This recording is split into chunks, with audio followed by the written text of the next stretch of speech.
The stinger changed everything, and we were no longer scared.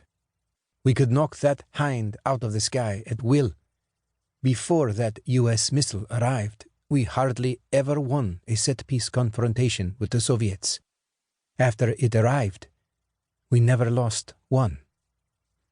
Mohammad Gulab, Pushtun warrior, quoted in The Lion of Sabre by Patrick Robinson, published by Touchstone, 2015. Prologue. Saturday, January 2nd, 1988, Khost Gardez Pass, southeastern Afghanistan. Javed Hazrat heard them before he saw them. The muffled and distant clattering of the Russian helicopter gunship engines echoed across the valley. The sound bounced off the semi-vertical boulder-strewn slopes rising more than 300 meters on either side of the river that twisted along like a white ribbon to his left. Then came the distant, pulsing rat-a-tat of machine gun fire, accompanied by the whoosh of rockets. A few seconds later there was an explosion, and from out of sight, behind an outcrop that jutted out toward the river and the dirt road next to it, rose a cloud of gray smoke. "Bastards! They've hit Wazrar," Javed said in his native Pashto, his voice suddenly cracked and reedy. He tugged at his long black beard and stared east, but from his current vantage point he was unable to see the village and its collection of mud-brown houses, where he knew his family and others would now be cowered, probably under tables or anything else that might offer protection. "Baz, get it ready, in case they head this way." Baz, one of the three men standing next to Javed, shook his head. "They won't. They'll head back to Gardez."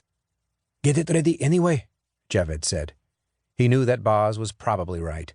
The Russians were currently in a phase of hit-and-run activity that involved them swooping in, destroying as much of a village as they could from the air, then exiting swiftly to avoid casualties from mujahideen fire.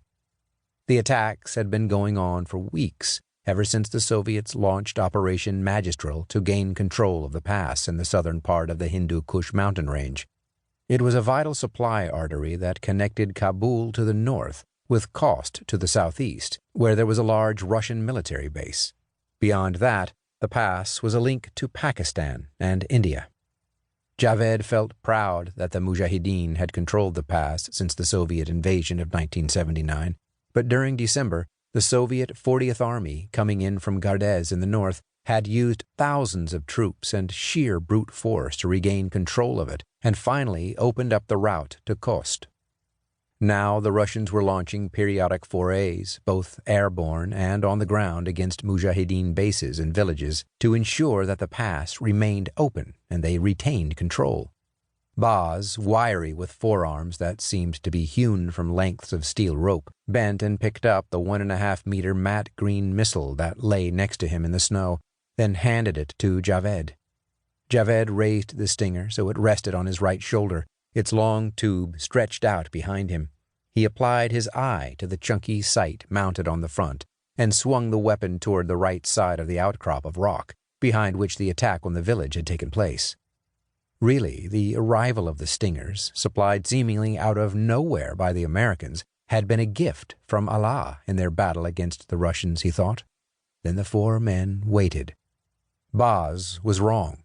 20 seconds later, 3 wasp-like MiL Mi-24 attack helicopters, Hinds, as the Americans called them, flying in a V formation, rounded the rock outcrop. Their outlines, with twin rocket launchers hanging beneath their stub wings, were clearly visible against the snow-covered backdrop of the stark mountainside behind them. Javed stared at the helicopters. Rather than heading back to base in Gardez, the choppers were flying in the opposite direction, which, based on previous experience, could mean only one thing. They were intending to take out the next village along the valley, too. "I'm going to have them," Javed said. The helicopters moved steadily toward them, now more clearly visible against a clear blue sky. They tracked up the river and the tortuously winding rough dirt road of the Khost Gardez Pass that ran alongside it. Javed began the now well-grooved process of preparing his beloved stinger for firing.